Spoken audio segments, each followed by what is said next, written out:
So I never thought of that. You're absolutely right. you can survive maybe 72 hours without water.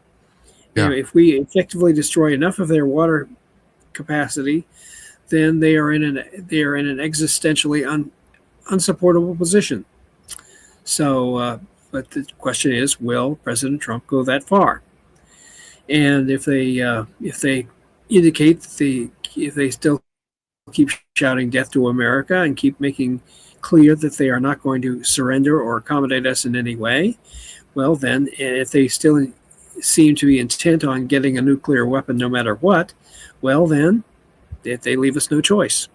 Jonathan, no real choice at all. Let's move on to Ukraine. Your big specialty here, because it appears now. Well, I mean, this has been a slow process over the last 6 months, but it seems like everyone has come around to your point of view, which was which was for basically years now. As far I don't think, you tell me if I'm misstating this, that Ukraine can win this war and basically had to, and people are finally now. The world is finally starting kind of to agree with you, don't you think? I mean, amazing but true. It's nice to be on the leading edge. It's nice to be. And also, there seems to be light in the tunnel. People seem to realize that, yes, Ukraine actually can win this. Although you said this before, and I totally agree with you, and that is, I think realistically what would happen is Ukraine would win, but Russia would declare victory and go home. Yeah. That's about all that Russia would be left with. Now, Victor Davis Hanson said earlier today in interviewing on Fox, he said that Russia's already taken close to 1.5 million casualties in this war. Yeah. The greatest since World War II. Right. It's crazy.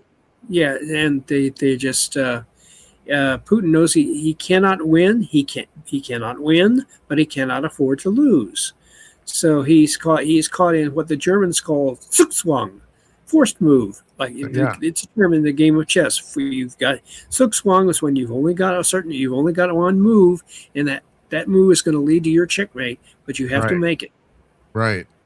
I know. So now the Russians are in Zugzwang. So now the real forcing move for Ukraine is going to be Crimea. Crimea is the center of gravity. That is the real focal point of the war. If the Ukrainians have reduced Crimea's air defenses, they've wreaked havoc on their gasoline facilities, gasoline shortages, power failures throughout Crimea, and really the Ukrainians, I would certainly not doubt that they have a strategic reserve of forces ready when they think the time is right to launch an offensive into Crimea once they've isolated it from resupply and reinforcement, and they can then force the Russian occupiers of Crimea to surrender or flee for their lives, and then that will make a clear operational defeat for Russia in Ukraine, in Crimea. A defeat they will not be able to disguise or explain away. Oh, we really meant to do that. No, you didn't. And then you have, at the very least, an armistice. An armistice where they say, okay, we're not formally surrendering, but we're getting out of here. Right. And they can expect that. It's a situation much like North Korea, South Korea. From a political, I still assume the Russians will lie to their own people and say they won, right?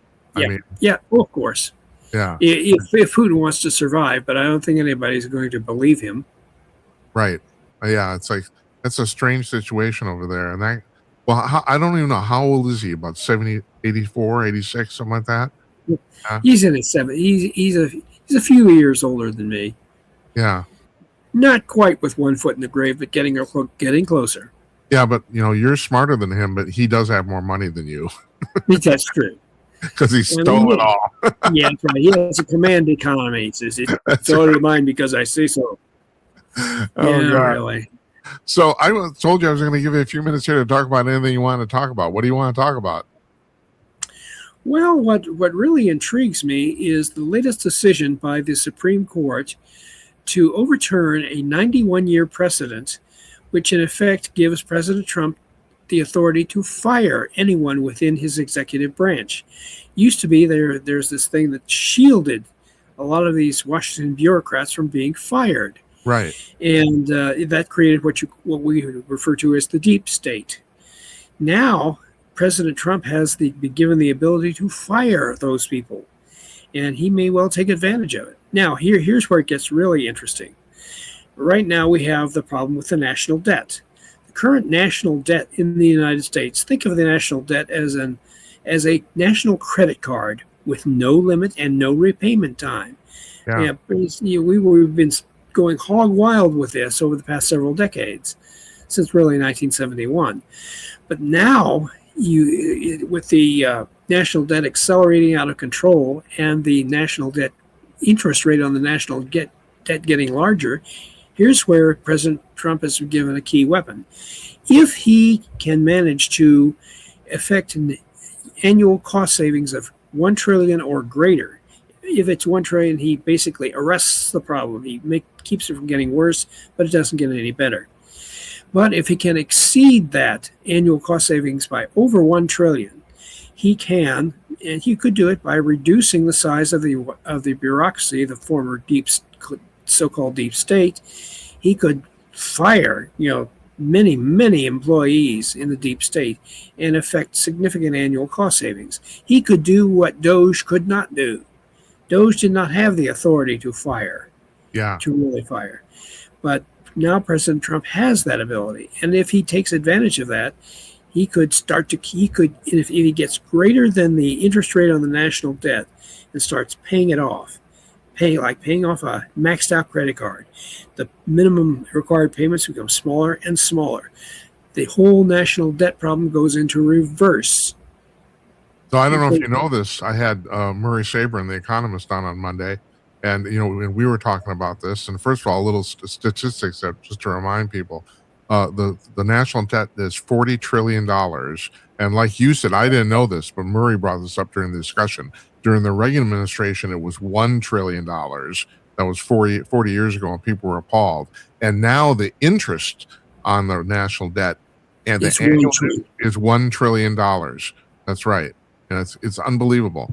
And as far as the deep state is concerned, the U.S. government, the federal government, has a little more than 4 million people non-militarily working for it. Do we need four? I mean, it's a big country, but still, do we need 4 million people? I doubt it. President Trump could pull a Javier Milei. He could basically take a buzzsaw to the bureaucracy and greatly reduce it.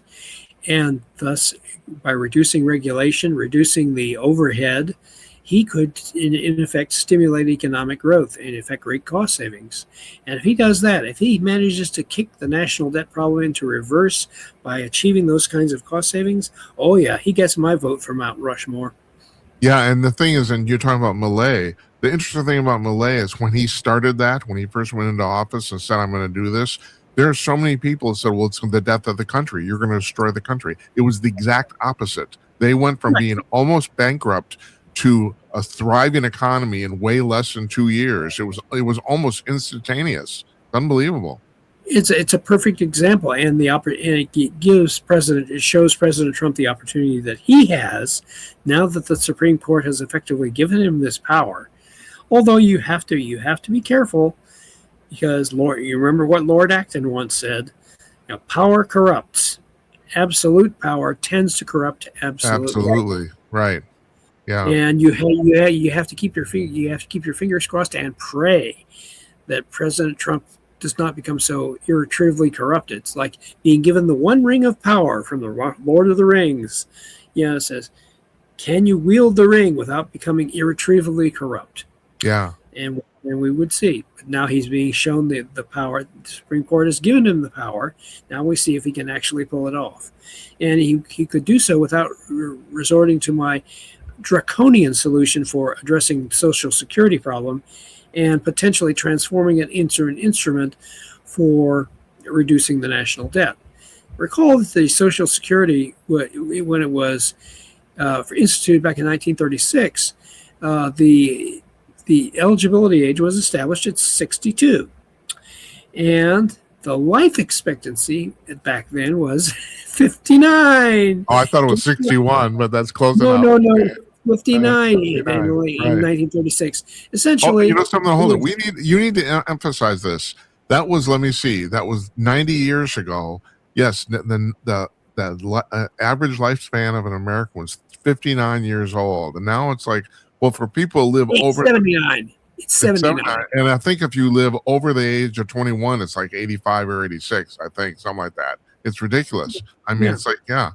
But now here's where it gets interesting. Back then, Social Security was quite easily sustainable because Americans were doing their patriotic duty and dying before they became eligible for Social Security. That's right. But doggone it, medical advances, another thing, prosperity, and we started living longer. Doggone it, how dare we? Yeah, So I know. now the average life expectancy is 79, and they're talking in Congress about two competing schools of thought on how to fix Social Security. One is lift the cap, and let all levels of income above 185,000 a year be taxed with Social Security tax. Okay, that would fix it. It would fix most of the problem. It would not address the national debt per se. No. Now, but the other school of thought says raise the eligibility retirement age from 67, where it is now, to 70. And they're talking about phasing it in, kind of like gently tugging at the Band-Aid. Yeah, and I checked with AI. AI says that raising the retirement age eligibility is the greatest single source of potential revenue. So, okay, given that, what do? You don't phase it in. What you had to solve Social Security, you have to do both schools. You have to both lift the cap and raise the eligibility retirement age. You can raise it to 70, only you don't phase it in. You do it suddenly. You don't say, as of such and such a date, it now goes from 67, it's now 70. Boom, like that. You generate a lot more revenue. You create a lot. You create some pain, especially for people who are just about to turn 67 and say, oh, you got to wait 3 more years. Yeah. So that's not a huge amount. It's a significant amount, but that can be dealt with. Also, somebody's going to complain about everything. So what the hell? Yeah. So you're going to get complaints no matter what you do. But if it mathematically solves the problem, squares the circle, and causes and contributes to reducing the national debt, then it is worth doing, along with slashing the deep state or reducing it to a proper, more reasonable level. So if you combine my proposed draconian solution with drastically reducing the deep state, you have the potential for solving the national debt problem and progressively keeping it going. If you can sustain it over a period of years. The real draconian solution would be if you follow the historical example and you raise the eligibility retirement age to 79 suddenly. What you have done is you have for 12 years frozen the number of people on Social Security. Those people on Social Security, they stay on Social Security.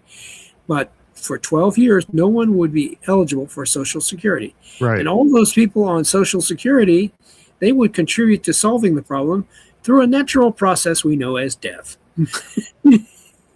So, death is such an amazing process. It's what makes 50-year reunions in high school and college real easy, especially after the 50-year reunion when people start dropping like flies. Yeah. So, yeah, it's one of those things. But the people would naturally leave the Social Security system. It would become smaller and smaller, and the surpluses would become logically larger and larger.